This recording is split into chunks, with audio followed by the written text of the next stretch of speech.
अस्सलामुअलैकुम दोस्तों, मेरा नाम है वकार और आप देख रहे हैं वकार टीवी। दोस्तों, क्रिकेट के खेल में इंटरनेशनल लेवल पर प्रेजेंट करना किसी भी खिलाड़ी के लिए बड़े सपने के सच होने जैसा है। और जब कोई क्रिकेटर किसी मुल्क की जर्सी पहनता है तो वो उसकी पहचान बन जाती है। लेकिन दोस्तों, आपको बता दूं, दुनिया में ऐसे क्रिकेटर भी रहे हैं जो पहले किसी और कंट्री के लिए खेले और बाद में किसी और मुल्क के लिए खेले। उन क्रिकेटर्स ने बड़ा नाम पाने के लिए 2 क्रिकेट टीम्स का सहारा लिया। और आज की इस वीडियो में मैं आप लोगों को 10 ऐसे ही क्रिकेटर्स के रूबरू करने वाला हूं जिन्होंने 2 कंट्रीज को रिप्रेजेंट किया। दोस्तों, वीडियो काफ़ी शानदार है, आखिर तक लाजमी देखना और अच्छी लगे तो वीडियो को लाइक करना ना भूलना। तो शुरू करते हैं अपना काउंटडाउन। सब्सक्राइब करें वकार टीवी और बेल आइकन को प्रेस करें ताकि हर आने वाली वीडियो आप सबसे पहले देख सकें। नंबर 1, इमरान ताहिर। जी हाँ दोस्तों, अपनी शानदार बॉलिंग से पूरी दुनिया को हैरान कर देने वाले साउथ अफ्रीका के स्टार बॉलर इमरान ताहिर ही हैं। दोस्तों, भले ही साउथ अफ्रीका की टीम में इमरान ताहिर हीरा साबित हुए हों, लेकिन दोस्तों ये बात बिल्कुल सच है कि इमरान ताहिर पाकिस्तान में पैदा हुए और पाकिस्तान के अंडर 19 टीम का हिस्सा भी बने। लेकिन इससे पहले कि वो पाकिस्तान की सीनियर टीम तक पहुंचते, उससे पहले ही ये साउथ अफ्रीका शिफ्ट हो गए और उसके बाद 2011 में साउथ अफ्रीका की टीम का हिस्सा भी बन गए। Number 2, Ian Morgan. दोस्तों, मॉर्गन इंग्लैंड टीम के T20 और वनडे क्रिकेट के कैप्टन भी रह चुके हैं। इस भोले वाले चेहरे इयान मॉर्गन को दुनिया भर में जाना जाता है। लेकिन दोस्तों, आपको ये जानकर हैरानगी होगी कि मॉर्गन असल में पड़ोसी मुल्क आयरलैंड से है। इयान मॉर्गन अभी इंग्लैंड के बैट्समैन भले ही हो, लेकिन क्रिकेट इन्होंने आयरलैंड से शुरू किया था। 2006 में इन्होंने आयरलैंड की तरफ से क्रिकेट खेलना शुरू किया था। मॉर्गन ने अपने पहले ही वनडे में बहुत शानदार परफॉर्मेंस दिखाई थी, जिसमें मॉर्गन ने 99 रनों की बारी खेली थी। 2007 के वर्ल्ड कप में मॉर्गन आयरलैंड की टीम में खेला था, लेकिन इसमें मॉर्गन कुछ कमाल कर नहीं पाए। उसके बाद अब मॉर्गन को ये समझ में आ गया था कि जो फ्यूचर है वो आयरलैंड में नहीं बल्कि इंग्लैंड में है। और उसके बाद मॉर्गन ने अपनी काबिलियत की बदौलत इंग्लैंड में अपनी जगह बना ली। और जब 2011 के वर्ल्ड कप में इंग्लैंड टीम का ऐलान हुआ, उसमें मॉर्गन का नाम भी शामिल था।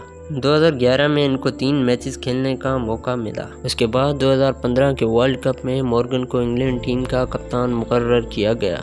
2015 के वर्ल्ड कप में तो इंग्लैंड कमाल नहीं कर सकी, लेकिन उसके बाद कैप्टन मॉर्गन ने टीम का सूरत हाल बदल डाला। और दोस्तों, 2019 का वर्ल्ड कप कौन भूल सकता है भला, जिसमें बेहद नज़दीकी या फिर किस्मती मुकाबले में न्यूजीलैंड को हराकर इंग्लैंड ने पहली बार मॉर्गन की कप्तानी में वर्ल्ड कप अपने नाम किया था।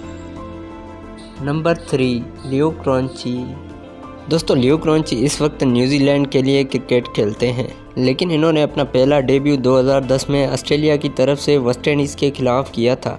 ऑस्ट्रेलिया की टीम में इन्होंने 4 वनडे और 3 T20 मैचेस खेले थे। उसके बाद इन्होंने न्यूजीलैंड की तरफ से खेलना शुरू कर दिया। इन्होंने अभी तक न्यूजीलैंड की टीम की तरफ से 18 वनडे और 4 टेस्ट मैचेस भी खेले हैं। Number 4, mark Chapman. दोस्तों, ऑलराउंडर मार्क चैपमैन 1994 को हांगकांग में पैदा हुए थे। इनका पहला डेब्यू 2011 को हांगकांग की तरफ से हुआ था।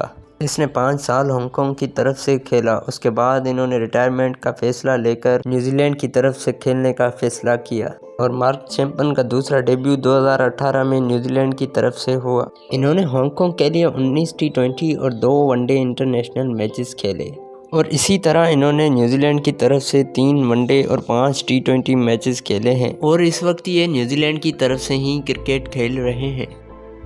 Number 5, van der मार्व।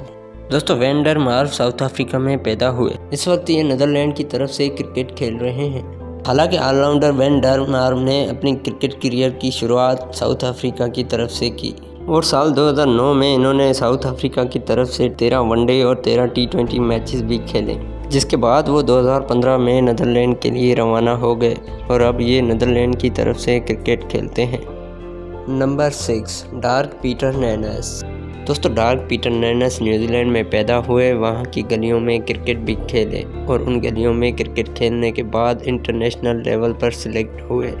2009 T20 world cup में नीदरलैंड की तरफ से डेब्यू करने वाले डार्क नैनस को आगे चलकर 2010 T20 वर्ल्ड कप में ऑस्ट्रेलिया की तरफ से खेलने का मौका मिला। डार्क पीटर नैनस ने ये मौका नहीं गंवाया और 2010 के T20 वर्ल्ड कप में इन्होंने ऑस्ट्रेलिया की तरफ से क्रिकेट खेली और ये 2010 के T20 वर्ल्ड कप में सबसे ज़्यादा विकेट्स लेने वाले गेंदबाज भी साबित हुए। Number 7, David Wiese. दोस्तों डेविड विजे साउथ अफ्रीका और नमीबिया दोनों की तरफ से क्रिकेट खेल चुके हैं। डेविड विजे 1985 को साउथ अफ्रीका में पैदा हुए।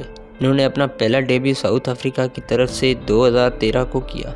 इन्होंने 2013 से लेकर 2020 तक यानी 7 साल साउथ अफ्रीका के लिए क्रिकेट खेली। उसके बाद 2021 को इन्होंने नमीबिया क्रिकेट की तरफ से खेलने का फैसला किया और अब ये नमीबिया की तरफ से क्रिकेट खेलते हैं। तो दोस्तों आज की मेरी ये वीडियो आप लोगों को कैसी लगी कमेंट सेक्शन में ज़रूर बताएं। मज़ीद ऐसी अच्छी वीडियोस देखने के लिए मेरे यूट्यूब चैनल को लाजमी सब्सक्राइब करें। तो दोस्तों मिलते हैं किसी न्यू वीडियो के साथ, तब तक अल्लाह हाफिज़।